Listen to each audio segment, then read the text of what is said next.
record. And I'll move that back out of the way. I guess my record is on now. Let me double check that. Yeah, it's on. All right, we'll go ahead and get started. I don't want to keep you too long. Main thing tonight is the 605s. Yes, this morning at 9 was a soft deadline. We've had a lot of work come in. And then we've had some that wanted to know what happened if they missed this deadline. Remember that the hard deadline is 2 weeks from today at 9 a.m. But I wanted that first wave to come in so we could work through them. But they've got until, the drop dead time. I just got off the phone with the registrar, as a matter of fact. The drop dead time is 2 weeks from today. She's got to have the final list to the printer. We've already sent the names to Jostens, and so if they don't graduate, we just pull it out. We just take the loss on that. But the big thing is if they want to be in the program, or if they want their certificate after the graduation ceremony for the add-ons, that's got to be done by December 3rd. So continue to work with them. I know Nathaniel Bonaparte, he sent me an email that he wasn't going to make it by today. And I said, well, you still got 2 weeks, but so hopefully he'll be able to make it. But we've got one in Rebecca's class I know that's not doing very well, and I was on the phone with her coach this morning. So hopefully, you can't do it for them. And we've had some work that had to be turned back. But that's why we've got 2 weeks. Even if it comes in at this late date, we've got 2 weeks. We've had one, and it's already been returned twice, but it wasn't good enough. And so we don't. This way, we can work with those that are late and their work is kind of iffy. We can continue to work with them. So remember, we've got up until 2 weeks from today. But at 9 o'clock, 2 weeks from today, on December the 3rd, is the cutoff if they're going to finish this time. If not, they'll even masters or add-on, they'll roll into 699. And please remember to remind them that 699 is not a course. There is no shell. There's no nothing. They just keep on working on their task stream portfolio until it's done. There's nothing else to it other than that when they go to 699. We've had, we continue to have issues with people not understanding the competency folio. I think we've worked through all of those, but remember, that's where the proof goes. And the digital learning competencies are embedded in the 21 regular competencies. They don't have to do them separately. I've embedded them so that they're done. So, remind them that we're looking for artifacts, things that they did. And you can see from our list of things that we're going to do at our faculty training on December 5th, the CAPE update. Remember, the state requires the evidence artifact portfolio and proof of competency, and that's the competency analysis. It's for CAPE that we do the competency folio. They want to see artifacts. They don't want to see the write-ups. The write-ups are in the papers. The state we just have to certify for the state that they've done the competencies, hence the competency analysis. They write them up in their papers, and then separately, CAPE wants to see proof that they did the things that they said that they did. And so that's why it's separate. These go to different places. The state doesn't want to see the artifacts like we used to do it. When they would upload their evidence narrative and all their artifacts, state doesn't want to see that. They just want proof of competency. They want a certification of competency, and that's what we do with that competency analysis. And they want students to certify it, not somebody else. And then CAPE wants to see the artifacts. And so remind them of the difference. And so that leads me into, if you've got questions with 605s or problems or issues, let me know so that we can work those before we get too far in here. I hope all of you will consider coming to graduation on the 15th. I'd love for everybody to come. The students love to see you. I need help over at the reception giving out certificates. We take pictures. A lot of folks come, and it'll be a lot of fun. It's at 10 o'clock. If you've got your regalia, we'll walk over about 9:30 from Craig. If you don't want to do that, then you can come to the reception at about noon at Tucker and see the students. But we have a good many to come. It's pretty nice.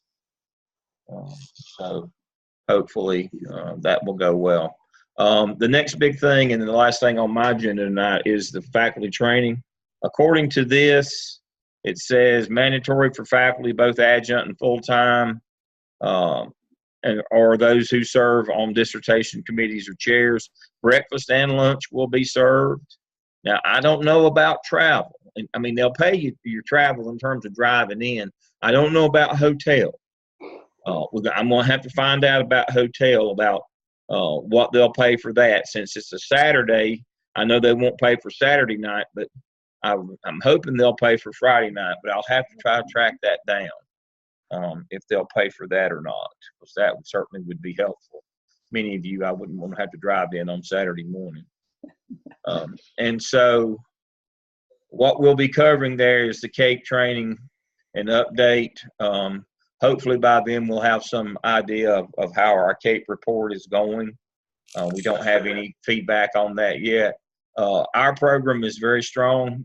CAPE is doing very well. I'll have to do the ALA in the next 2 weeks, but which is kind of our summary report for the university. But our problem again with CAPE is not us.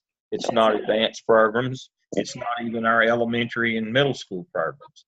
Our problem with CAPE are all of our ancillary education programs that are not housed in the School of Ed. All of the humanities, like history or art or social studies or science, all those education programs. PE, I like that a lot. What size is that one?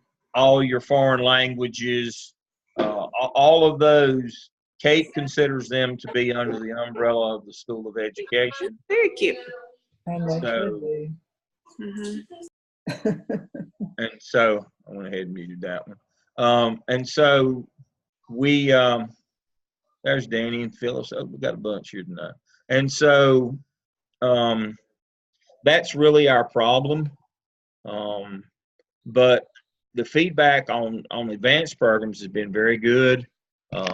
I don't see that we're going to have any AFIs. We collect our data. We do the school, Gardner Webb collects data. We do a separate exit survey. I got another good one yesterday, and I wanted to share that one. I actually wasn't yesterday. Let me see right here. I had it up a few minutes ago, and then I'd already done a search to find it. Right here it is. But I had to close it out. And it's and this one kind of touches your heart. Her journey that she's been on in terms of her self-discovery. But I really like what she had to say at the end. What do you wish I'd ask, or what would you like to share? Good question you could ask is, what was my favorite part of the MELS program? Although it would have been a difficult question to answer, I would have answered, the support system in place to help students be successful was my favorite part. The professors' availability, coaching and feedback, the peer review process, the initial narrative templates, all contributed to me staying the course and completing the program. It is a very nurturing and informative program. What nice comments for all of you folks that work with Taiwanda. She's in Dr. Stone's section this semester. Dr. Stedman and I have worked with her, and some of the rest of you have. But this is a constant theme that we see in these final reflections, is that we're doing the right things. We're putting the supports in place. The coaching is working, being paired with, other than I'm not a very good one, but being paired with the instructors, being available when needed, not being in the way when not needed. That's all part of it. We've started pulling back in 601 once we got through, and once we got through the app sale and the app tell. We had a little hiccup there in the start, but now they're really going on their own. It's a process. You start out with that support, you pull it back some, but you're still there to help them. It's not like we just abandon them. But part of that nurturing is we have to bring you along, and we can't just keep you immature. But no, our CAPE data is good. We have collections in place. We're doing all the things that we're supposed to be doing to make our students successful, retention, our completion rate. It's all good. So I think, we'll have a good session with CAPE. I think you will all find that time worthwhile. Let me go back to here. We'll be doing Blackboard. We'll continue to use Blackboard shells for both instructors and coaches. If any of you are doing dissertation chair or committee member training, IRB updates, that's for research for dissertation, clinical experience overview. And so that's what I was just speaking to. I think that's very sound. Rubric training, including validity and reliability. We'll do some inter-rater reliability. Program updates and EdTPA for the undergraduates. I don't know why Dr. Stone can't get in. He says the address is invalid. Everybody else got in.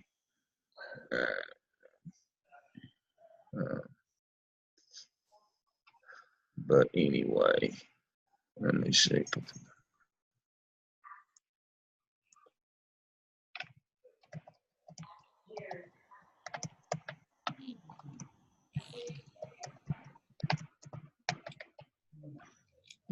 We'll let him try to do that. All right. So that's coming up on the 5th. I have not finalized, I have it, but I have not finalized the teaching schedule yet. I haven't turned it in. I do have the preliminary schedule. I will, I guess we'll meet back in 2 weeks? Yeah, on the deadline day, I don't want to put it out until I get it out to everybody and let everybody decide whether they want to do that or not. But in the next day or two before the holiday, I'll get that out and give you some time over the holiday to look at it. I'll get the schedule out. The numbers look fairly strong for spring. I've been surprised they've improved. Let's see.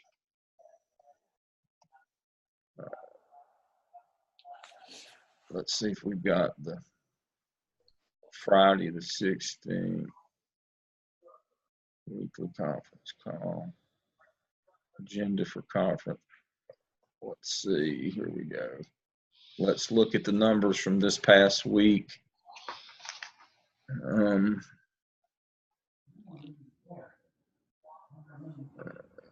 see. Let me download that so we can see it. Okay, I may have to.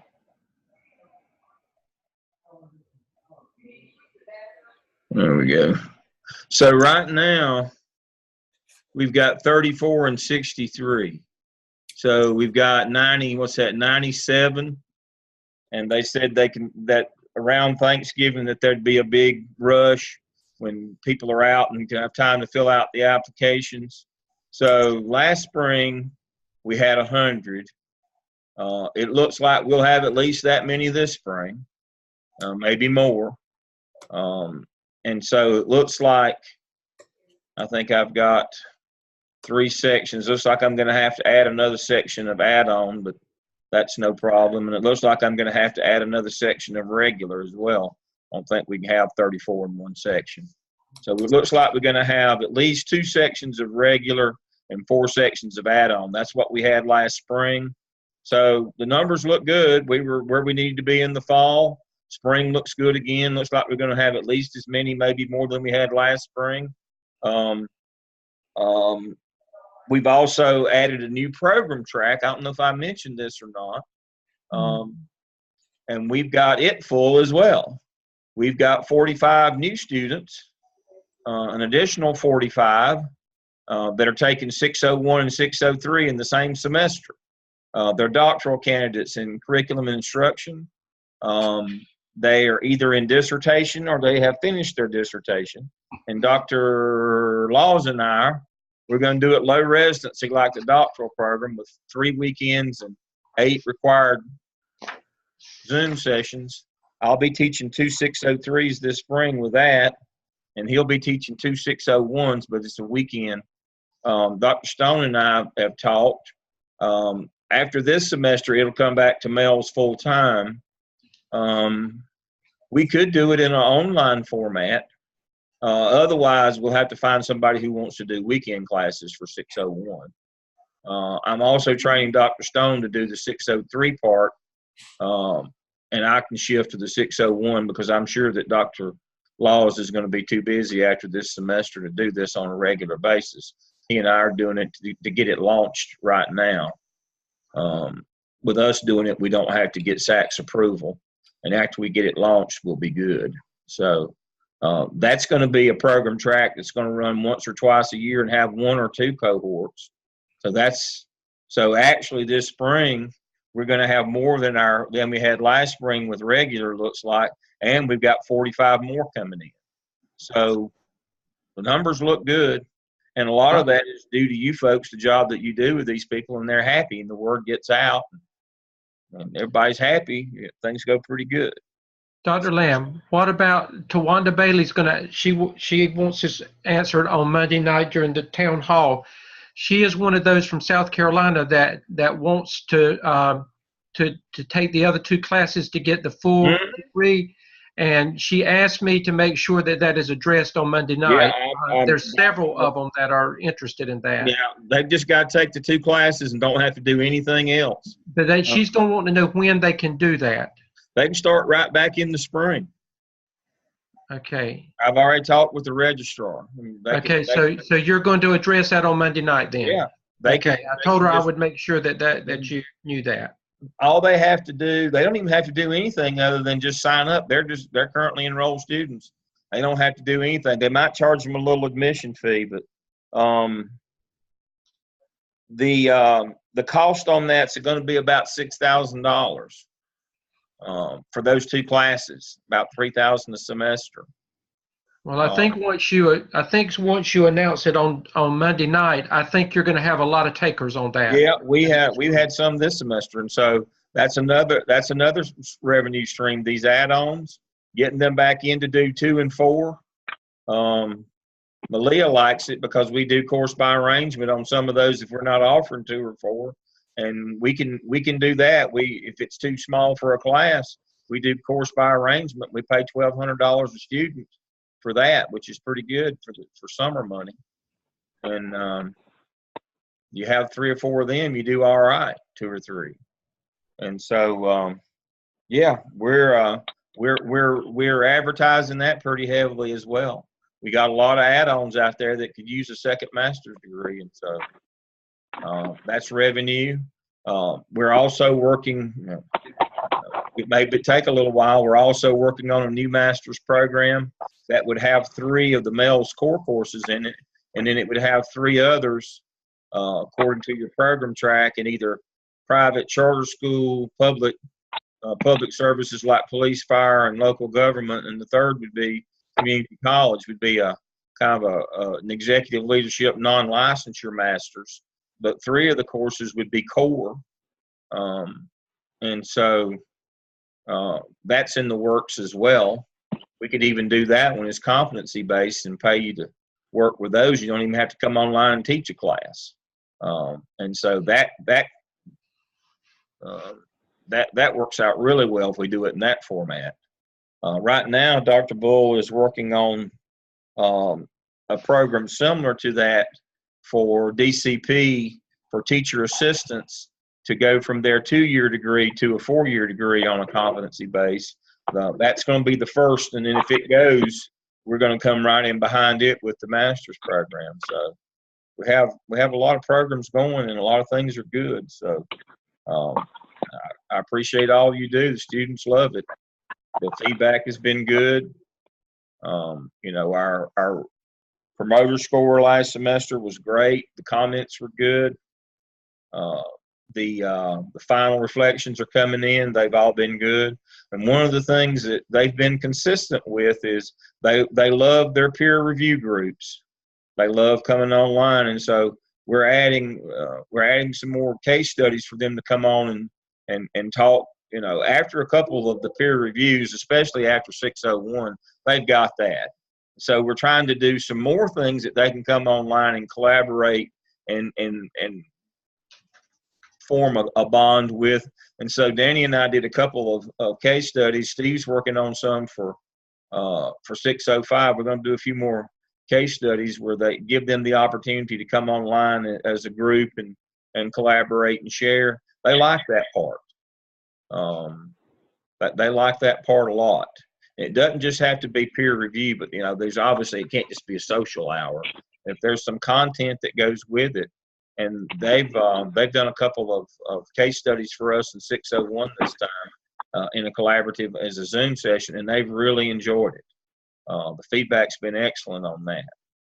So we're going to continue to strengthen that part where we get them online with them and not just with us as instructors. But they feel a sense of community that's lacking because they don't come to class every week, and that kind of takes the place of that. So that's good. I like that virtual collaboration. So, Dr. Lamb, I think one of the things that'll be good is the requirements that were established for the 601 students this time. I think being consistent across the board with those same requirements, no matter what class they're in, I think that's going to make them stay on task and do what they need to do. I think that has helped. It has. That pacing guide, yeah. Dale, could I ask, do you intend for them to stay in the same peer groups, or at some point could they select groups, or are those always going to be professor assigned? I've always thought that ought to be up to the group and to the instructor that has them. Okay, because I think some of them maybe would do well in other groups. I mean, they get together in other groups outside of class. Yeah, they do. So if they could work with those people in class, they would even be more happy. Yeah, but after the first semester, I think the professor should definitely assign in 6. Yeah, I think that ought to be up to. That's one of those academic freedom things. I shouldn't mandate that. I think that's data should inform instruction. Feedback should inform instruction. If you've got groups that aren't performing, that can't get along or aren't performing, or if you've got groups that that you feel like would be stronger, I think the instructor needs to take the lead in that and decide what you want to do with them. And Dr. Lamb, I think one of the issues with the groups is it's going back to the hurricane, whether that's the real reason or the excuse. And sometimes I think it's the excuse and not the reason. But I think that some of the groups, and I've gotten some emails from some of my students, there's only like 2 of them that are showing up. And I've told them, I said, we're getting so close to the end of the semester. If you meet with 2 and you've had it scheduled and the other 3 don't show up because we had to combine some groups because some dropped out earlier, I said, they will just tell the other group they'll have to do their own peer review group. Right. But I think that, with the groups where they're all conscientious and they've all been there, those are working beautifully.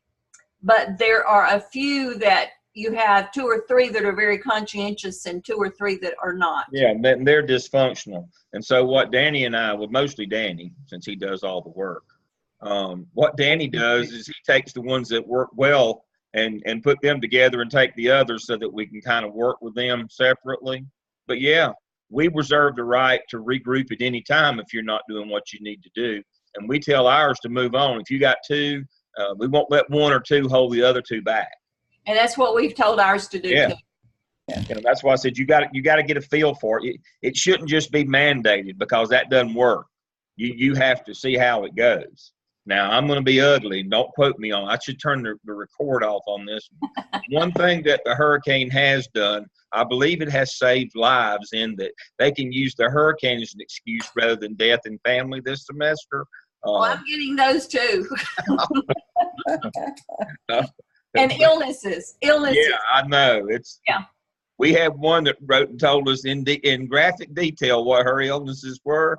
Oh, I was dear. like, Lord, I wouldn't have told that. Well, I was Didn't have any wondering. problem. I was wondering about, at this point, we know who are the crises patients. Yeah.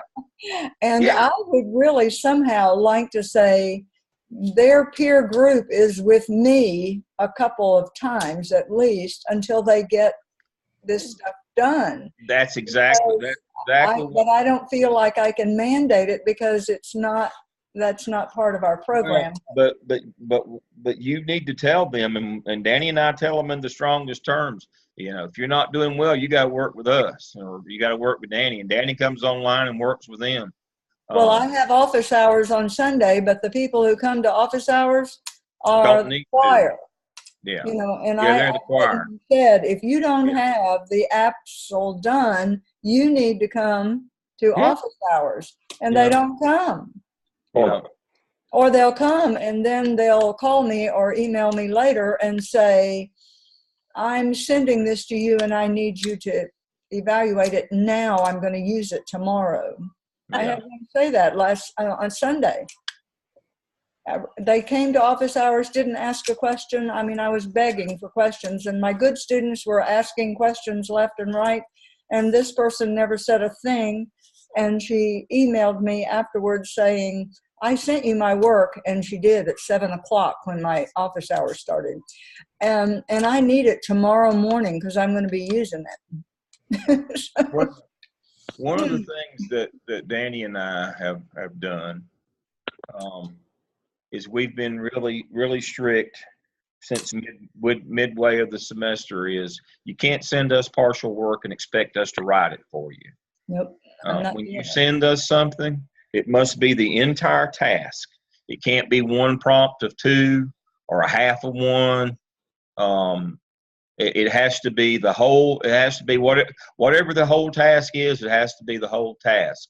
And if you're gonna send it to us, if you're gonna put it in either the intern shell or the class shell, we won't review partial work anymore. We did that, the first half of the semester to get you going. But we told them we're gonna have to transition now. You can't do that. And what that does is that makes them fall in line a little bit better and not straggle as much. To Gene's point about waiting till the last minute and then just sending anything. If they understand that you won't read it, and we tell them we won't even read it. If the whole thing's not there, we're not even reading it. And I put a 50 or a 0 on it and tell them when there's work there, I'll look at it again. Yeah. And we told them, now if you send us work and it's it's not the best, we give you a 75. When you work and get it better, we'll give you a grade. But if you send us half of something and you get a 50, the 50 stays. We're not going to give you the rest of it. This is that's the idiot tax for sending us half of the work. And I told them that exactly. Idiot tax, I love that. Yeah.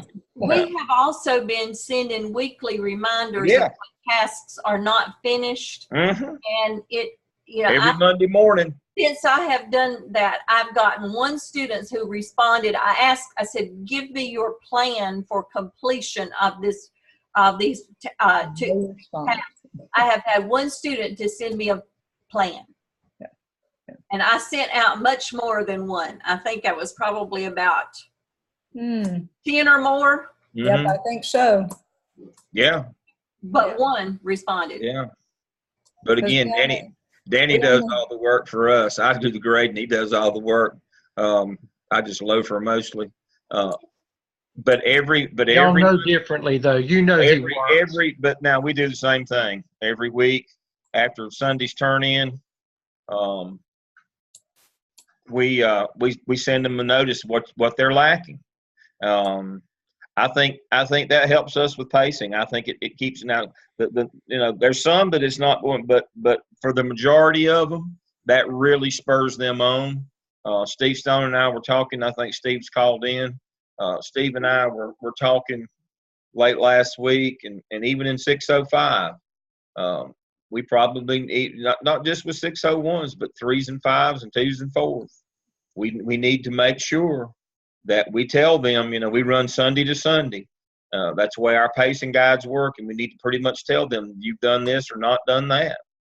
And it really spurs them on to stay up, because if they get behind, there's no catching up.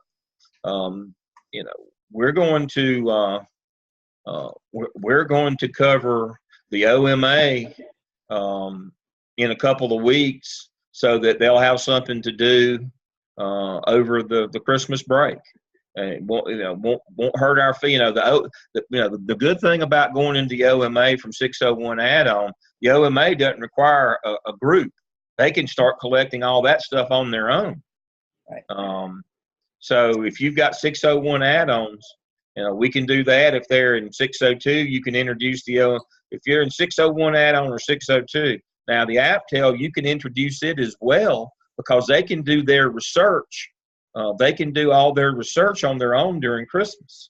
CAP, they need to, they can be analyzing the teacher working condition survey going into 605. If we've got some 4s to 5s, and we do have some 4s to 5s. And so, part of it is that in that last week, make sure you introduce, you and your coaches and instructors, introduce what they've got coming up, and tell them, there's no rest for the weary. Be working on this stuff during the holidays. My grandmother said, "No rest for the wicked, and the righteous don't need it." That's exactly right. And so, if we keep after them. We don't have very many that go to 699 anymore, and that's a good thing. That's all part of, that's a biggie with CAPE, is that 85% finish on time that started. And when you have all the life things that pop up with adults, it's hard to hit the 85 if you have stragglers. There's enough of the life things that come in, like seriously, the hurricane this semester, we had some flooded out. I had 2 in my doctoral class. One of them lost their place. And, I really wanted to go to LaToya's funeral last Saturday before last, but we had class. We missed once.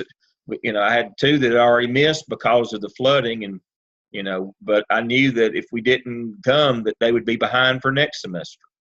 They have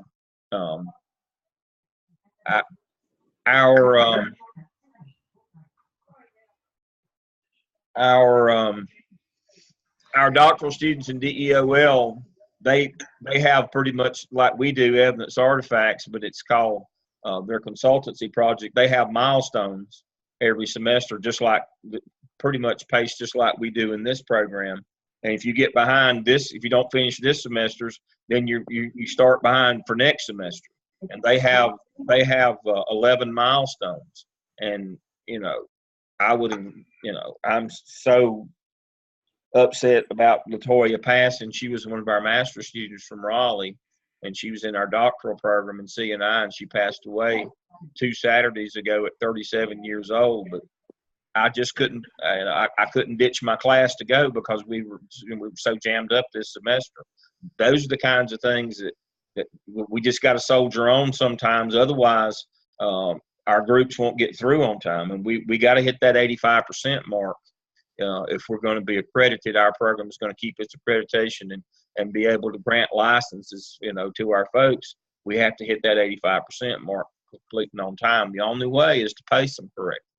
That's the only way that we can do that. So I appreciate your efforts in that and staying after them. I do believe that the Monday morning reminders are very helpful. I believe that the groups, I think Gene brought up a good point. The groups, how you construct those groups and how they're working, you need to be paying attention to that. When they tell you my group's dysfunctional, you need to get on it right away. Because a lot of it, the pacing is dependent upon their groups. And if they have groups that are dysfunctional, then your pacing goes out the window. And so, I think instructors and coaches need to look at that, and I'll support whatever you want to do with that. Ever how you want to reorganize, organize, whatever you got to do.